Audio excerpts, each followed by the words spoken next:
ভারত থেকে বসে শেখ হাসিনা বাংলাদেশে উস্কানি দিয়ে বাংলাদেশের মানুষকে অশান্তি করবে আর তত্ত্বাবধায়ক সরকারকে অশান্তিতে রাখবার চেষ্টা করবে, তাহলে এই সরকারের ভিতর, আপনাদের এই ইন্টেরিয়াম গভর্নমেন্টের ভিতর শয়তান আছে।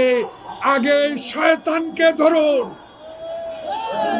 এই শয়তানদের বিরুদ্ধে ডেভিল হান্ট করুন, তাহলে ওই গাজীপুরের বেঈমান জাহাঙ্গীর মাইকে আওয়াজ দিয়ে আমার বৈষম্য বিরোধী ছাত্র আন্দোলন, যাদের আন্দোলনে আজ বাংলাদেশে আওয়ামী মুক্ত হয়েছে, তাদের গায়ে হাত উঠত না।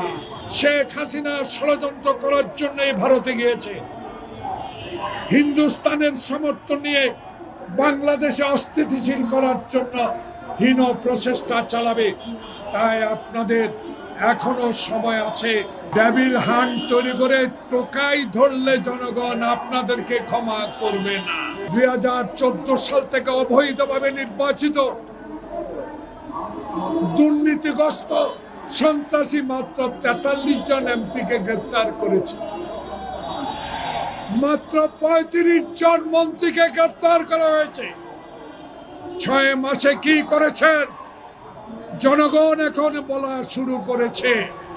জনগণ জানতে চায়, 6 মাস পার হলো, দয়া করে বিএনপির দাবি, ন্যায্য দাবি মেনে নেন, নির্বাচন দেন।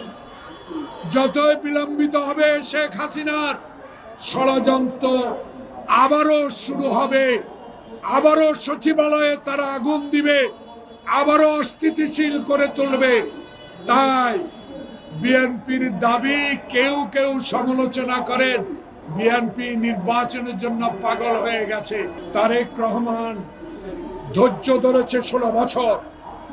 তারেক রহমানের ধৈর্যের ফল 5 তারিখে ক্ষমতা ছেড়ে দেওয়ার পরেও তারেকের নির্দেশে বিএনপির কর্মী নেতারা আওয়ামী লীগের একটি কর্মীর গায়ে হাত উঠায় নেয়।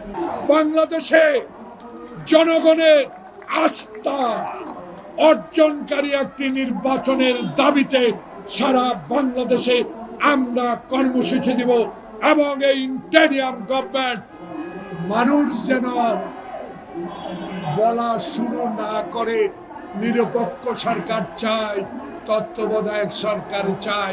সময় থাকতে রোড ম্যাপ দিয়েছেন, দরকারে টাইম লাইন দেন নির্বাচনের। যত প্রলম্বিত করবেন ষড়যন্ত্র ততই দ্রুতগতিতে ছড়িয়ে উঠবে।